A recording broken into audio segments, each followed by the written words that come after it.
Hey, Mike Lemon with Cyber Safety Nation. Today we have a very special guest, Dustin Daly from OurPact, who's going to be talking about what OurPact can do and really the strong features it has in controlling apps on an individual level. So, Dustin, we appreciate you coming by today. Thank you very much, Mike. I appreciate it. I'm happy to be here. Can you give our audience a little kind of background on for you and how you kind of had a passion to do what you're doing, and then how OurPact is really helping parents? Yeah, absolutely. My background has been in technology, developing products for a long time. Before coming here to work on RPAC, I was actually working in education, developing software for education. And I was looking for a new role and met with Amir Masavian, who's the founder of RPAC. And he had an incredible story, incredible idea. And I was sold and very passionate about helping out and driving that vision. I can share a little bit about how that started. Sure. Amir's been in technology for a long time himself, but he was really seeing, the impact that devices were having in his own family, and the impact it had on family time. As we all know, that happens to the Oh, best of yeah. us, even with kids or loved ones. And so he had an idea of creating a pact, a document between him and his children that really kind of outlined that device use is a privilege and kind of set some boundaries for not having the phones out at the dinner table, and also not before hour before bed, because that really helps with kids going to bed and getting a good night's rest. But that only worked to some extent. He would give them 15-minute warning and come back, and an hour later they would still be on the phone. And he realized that technology sometimes is the problem, but there's also a lot of great things about technology, and that it could Yeah. be the solution. And so that's really how our pack started. And I joined the team, and we started working on the idea and developing our pact. And so one of the goals was really trying to give parents the tools that they needed to help raise their children in the way that they saw fit, give them different sets of features that really helped the kind of help teach the kids how to be good digital citizens, how to navigate phone use and device at all different ages. So we really started out with trying to limit certain apps, because one of the issues we saw early on too is just young kids. There was nothing built in or no mechanism built into the devices. Um, and parents were giving very young kids devices that just gave them access to all sorts of applications that maybe weren't appropriate for that age. So that's really where we started, is trying to prevent the use of particular apps. Yeah. Excellent. Excellent. So, obviously technology's changed through the years, Mhm. and the threats and the things that kids are facing has changed. What kind of change have you all seen, and kind of how you've kept up with those different threats? Yeah, we definitely have seen a lot of changes. I mean, everything from cyberbullying, predators. So you get it from, not only are they having to worry about their peers, who are sometimes supposed to be their friends, but also may, kind of bully them or provide peer pressure online, but also bad actors out there. And then just the constant being being barraged by just Facebook postings, Instagram. I mean, all the other apps that are out there, and just being really addicted to the device. So obviously, we have the app rules feature that allows parents to kind of block some inappropriate apps. Um, and then we started bringing out features as far as setting time limits on the device on actual allowance, and parents can really fine tune that if they want to have some apps be set as an exception. But ultimately, if they think it's appropriate for the kid to only be on their device for a maximum of 4 hours, they can set that limit, and after that, they can't use most of the device, with the exceptions that the parent sets. Um, and we also saw too with as kids get older, being out and about more often, and parents not knowing where they are, and so kind of started tapping into geolocation features. So there's a lot in that area. But most recently, there our newest feature, View, is really, we saw a problem with the content, right? So Facebook isn't necessarily altogether bad. YouTube isn't either. there's good content and there's maybe not so great content or content that's not Hmm. appropriate for your child depending on their age. And it's really hard to, um, you know, we're not looking to yeah, control that content, but we want to give parents an insight to that. So the view feature, it's something that the kids are aware of. They have to activate it on their end, but it gives parents access to get periodic screenshots of the content that's occurring on the device. And there's analysis that's occurring there to kind of flag for maybe inappropriate stuff or stuff that's alarming, whether it's just inappropriate content or concerning things in regards to like suicide Hmm. ideation. So we've actually had families reached out saying that they've been able to get their kids help as a result of that feature. Oh, that's awesome. Um, yeah, Congratulations. well, thank you. It's definitely makes it all worthwhile. It's very rewarding to hear those stories, and we're just happy we're able to be a part of that. Yeah, that's excellent. Excellent work. So let me ask you this: what is your superpower? Who's is the kind of the parent who you can say we can help you at the highest level? Hmm. Yeah, I think our superpower is really being able to help uh, all parents in the way that they need to be helped or the family needs to be helped. So right, if you've got multiple kids, even if they're identical twins and are the same age, they're different people, and you might need to, set the same sort of rules for each of them, but kind of implement those differently. And the app really allows you to do that, to kind of fine tune it for each child, based on their age or their particular personality. And so we really see over time too, families that have been on the product for a really long time, they'll use a certain feature sets, whether that's, really blocking a lot of apps and really locking that down to, maybe a few apps such as, YouTube Kids, for example, and blocking access to all internet browsers and turning on adult content filters. And as kids get older, maybe increasing the allowance time limits, but using geolocation features more heavily. So it's a product that we've really tried to add a rich feature set and develop in such a way that can grow with the family and the kids over time. Excellent. Interesting. You said twins. I know we didn't talk about this beforehand, but I've had two Mm. sets of twins. Oh, you So do? I didn't know yeah, that. yeah. So when you said that, I started chuckling. I was like, yeah, Uh-huh. you're right. You're exactly right. They are nothing alike. Even though Yeah. they're born at the same time, nothing alike. And so it's Hmm. that's pretty funny. So this is not it's available through iOS, through Apple, and through Android. Hmm. Is it just phones, or is this multi-platform as far as tablets as well? Yeah, it works on all tablets, all mobile devices. So iOS and Android mobile devices is primarily what we're the platform that we're on. We do have a web app for parents to be able to manage the product if they're at work and just want to hop online at the office. They're able to do that. We don't currently support. It's something that we're looking into and have worked on, done some R&D on, but supporting laptops, potentially Chromebooks at some Mhm. point. But really, it's focusing on the mobile devices that are in the back pockets of kids or in their Excellent. beds with them. Yeah. Now, I get a lot of questions from parents who are dealing with apps, and they have one has a phone, an Android, one has a iPhone. Is that is an Mm. issue as far as cross monitoring using different devices? No, it's not a problem at all. So iOS and Android devices, whether the kids have mixed set of devices, Android phone, iOS tablet, or the parents on iOS or Android, it doesn't matter. The same set of features work across both. We see, a lot of competitors that maybe have a richer feature set on Android. And all of our feature set has parity between both iOS and Android devices. We've really worked hard to do that on iOS, which hasn't necessarily been easy. Yeah.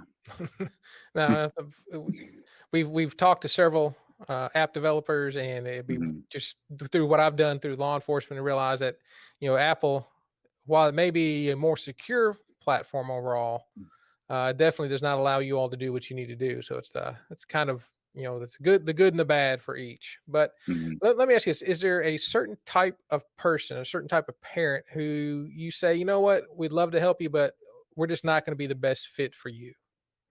Yeah, so I think by design in the product, the parent that wants to do things secretly without dialogue with the child. Maybe there are certain features that you could get away with doing that, but the product really includes the child in that process, and they've got their own application. Like the view feature I said that kind of gives parents an insight to the content that's happening on the child's device. The parent or the child's aware of that. They're activating that initially. They may not be able to access certain apps that they would like to, like, right, maybe in order to access Facebook, they have to give, um, you know, permission to the parent for them to be able to see the content. And that's part of the dialogue between the parent and the child. So it really helps, I think, in abuse of the product. You know, whether it's being used for parent and child, obviously developing the product, like I've given my wife access to use it on me if I'm using my device when I shouldn't be. um, Mhm. but we're really mindful of ways technology can be used in an abusive manner and try to prevent that. So um, not that parents are inherently abusive, I'm not saying that, but that would maybe be a type of parent that we wouldn't be able to help. Mhm. Yeah. Excellent. Excellent. So let's jump over here to your website. We got a couple things to Mm. show, and it's ourpact.com. And these are the features you spoke about: the app rules, the allowance, the Hmm. family locator. I don't think you mentioned the block texting. I mentioned the web filter Yeah. and view. Can you kind of just go get a rundown of what these features are?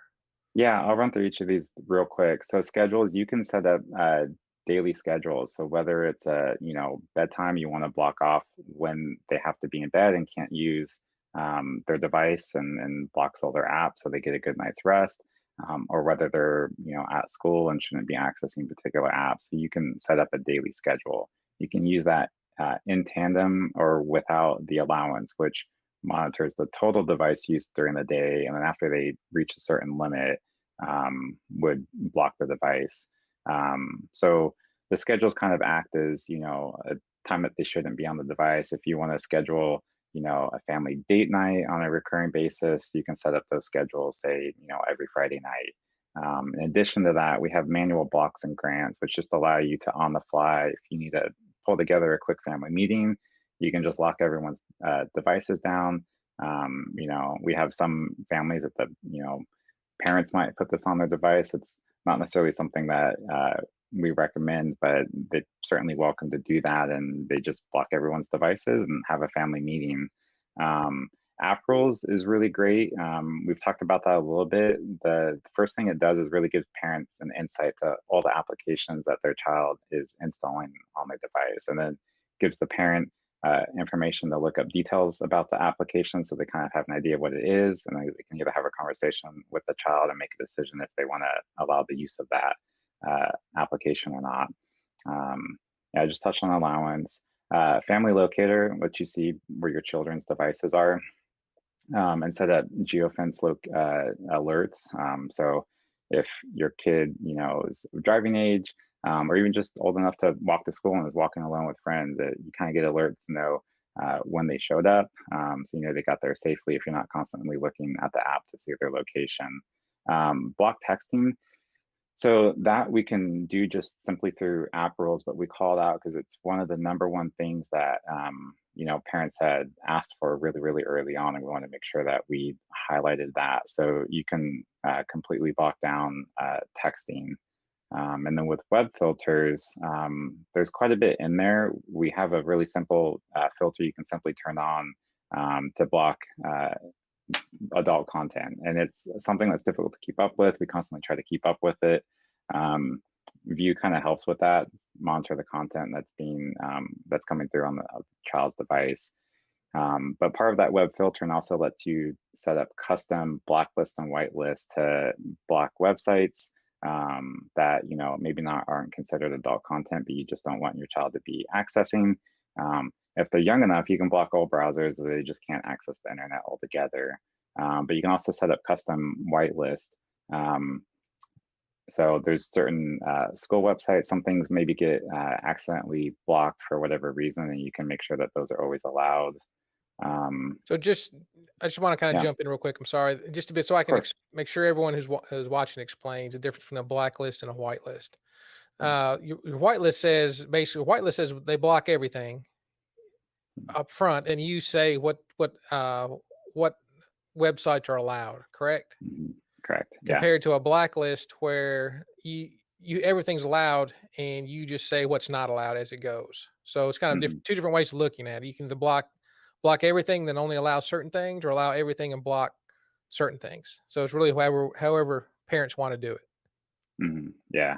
And part of that whole web filter section, we have additional filters set up, which those are specific based on your child's device being either iOS or Android.